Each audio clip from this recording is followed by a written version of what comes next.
গোয়ালপাড়া উচ্ছেদের আজ দ্বিতীয় দিন। প্রশাসনের বুলডোজার চলছে হদিকাটা বনাঞ্চল সংলগ্ন এলাকায়। 1143 বিঘা জমিতে চলছে উচ্ছেদ।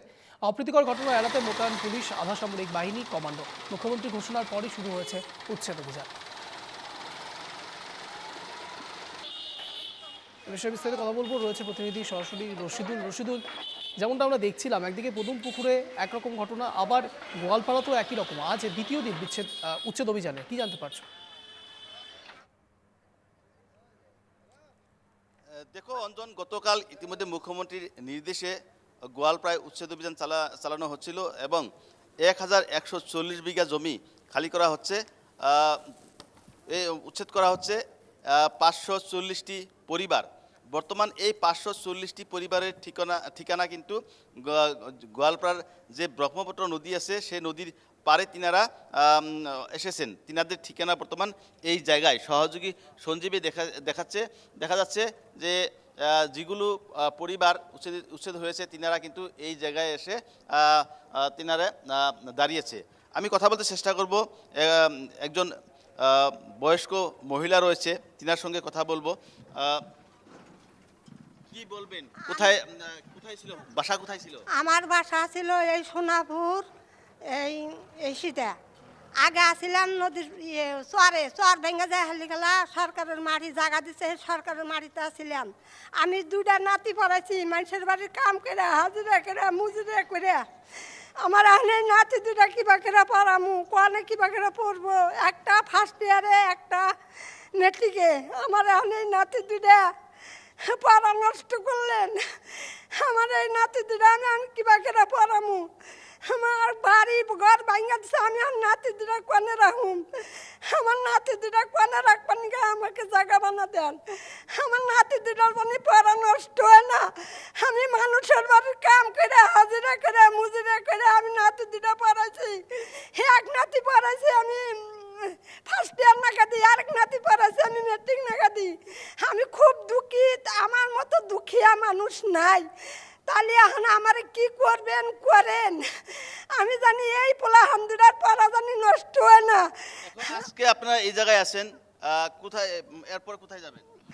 এরপরে এখন আমি কোনে যাবো, এরপরে এখন আমার জায়গা বাসা দিলে আমি হেনে যাবো।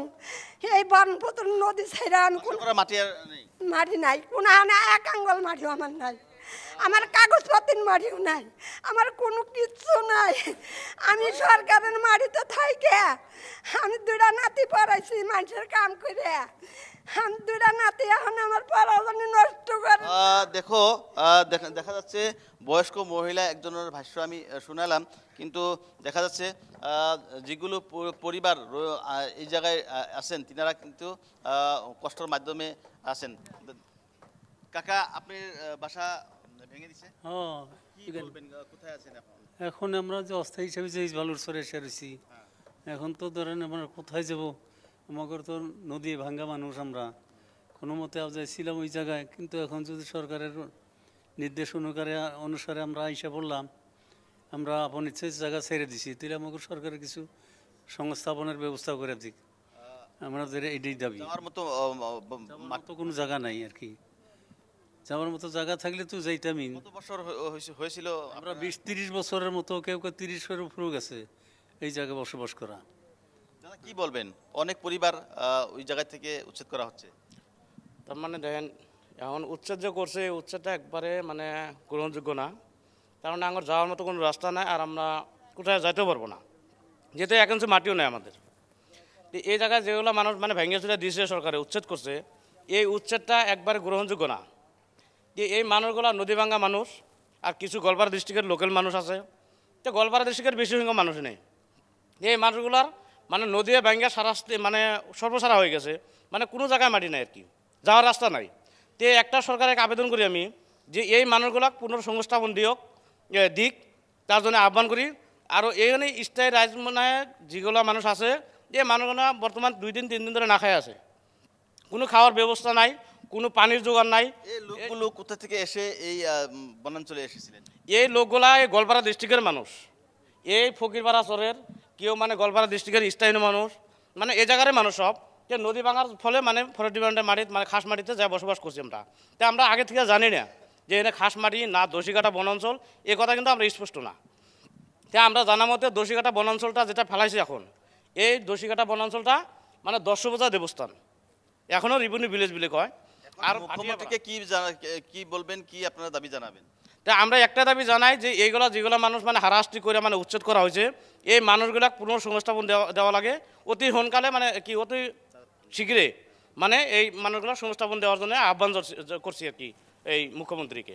দেখো সহযোগী সঞ্জীব এই পরিবেশ দেখাবে, আমি দেখাচ্ছি।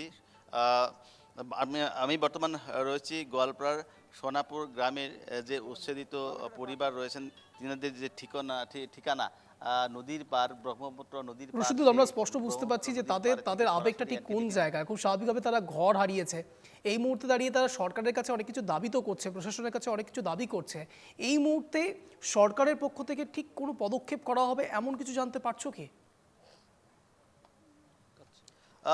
দেখো অঞ্জন, এই মুহূর্তে কিন্তু সরকার থেকে কোনো যে ব্যবস্থা গ্রহণ করে নেই, তেমন গ্রহণ যে করছে তেমন কোনো ইঙ্গিত পাওয়া হয়নি।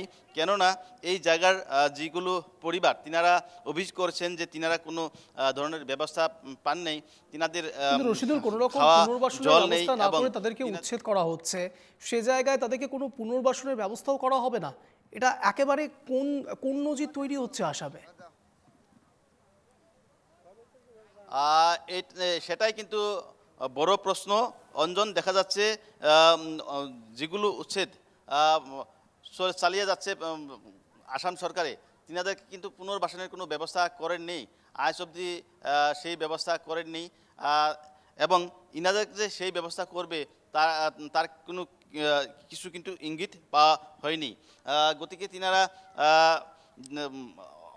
প্রতিক্রিয়া ব্যক্ত করছেন। আমি আরও কিছু লোকজন আছে, তিনাদের সঙ্গে কথা বলবো। দাদা, আপনার বাসা এই জায়গায়? আমি কথা বলবো, স্থানীয় লোকজন রয়েছে, তিনাদের প্রতিক্রিয়া নেব। দাদা, সরকার থেকে কোনো ব্যবস্থা গ্রহণ নাই, আঙরে কোনো সরকার থেকে ব্যবস্থা করে নাই এখন পর্যন্ত, মানে কোনো নেতা খেতা কোনো কিছু হয় না আর কি। মানে হিমন্ত বিশ্ব শর্মা ব্যবস্থা করে নাই, যে অতি সোনকালে মানে আমাদের ব্যবস্থা করার জন্য আমরা আহ্বান করছি। কি বলবেন দাদা, আজ এই জায়গায় এসেছেন আপনি উচ্ছেদিত? আমিও তো উচ্ছেদিত এলাকারই লোক, কিন্তু আমার বাড়ি ভাঙে নাই। গতিকে এখন আর উপায় নাই, গভর্নমেন্টের তো স্বৈরাচারী মানে কি আর কি, এটা একদম খালি মুসলমানের মানে বিরোধী সরকার।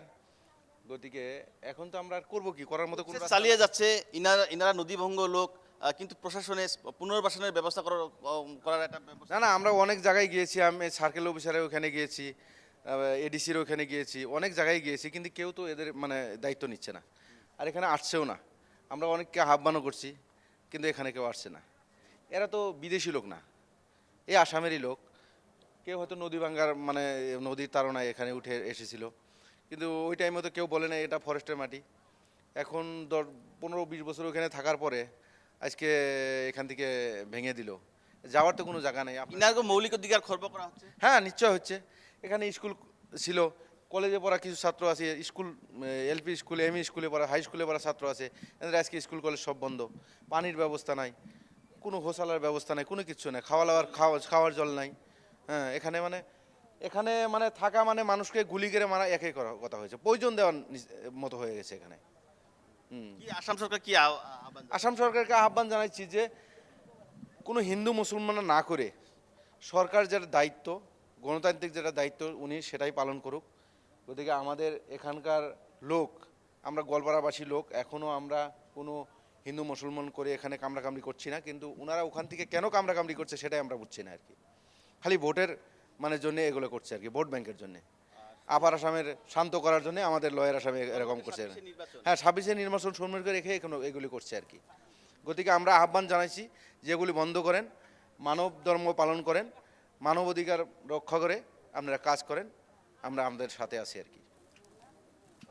দেখো অঞ্জন, সরাসরি শুনতে পারলা যে এই যে উচ্ছেদ অভিযান চালিয়ে যাচ্ছে, সেই উচ্ছেদ অভিযান কিন্তু দেখা যাচ্ছে 26-এর ভোট ব্যাংক তৈরি করার জন্য বিজেপি এই কাজ করছেন বা মুখ্যমন্ত্রী এই কাজ করছেন বলে ইনারা কিন্তু অভিযোগ করেছেন। সহযোগী সঞ্জীবে দেখাচ্ছে, আমি বলছি যে কালকের দিনটা কিন্তু এই বুঝতে লোকগুলোর পেরেছি। জন্য রশিদুল, একটা কালা দিন ছিল, কেননা সামগ্রিকভাবে যে ছবিটা উঠে আসছে তা হলো এই মুহূর্তে দাঁড়িয়ে অসমের সরকারের দিকে তাদের তোপ বাড়ছে, তারা নিশানা করছে, আবার অন্যদিকে আহ্বানও জানাচ্ছেন, তার কারণ তাদের ভিটে মাটি সব হারিয়েছেন তারা। এক লহমায় তাদের 15 থেকে 20 বছরের বাসস্থান কার্যত শূন্য হয়ে পড়েছে। অনেক ধন্যবাদ রশিদুর সঙ্গে থাকার জন্য। নজর থাকবে আমাদের।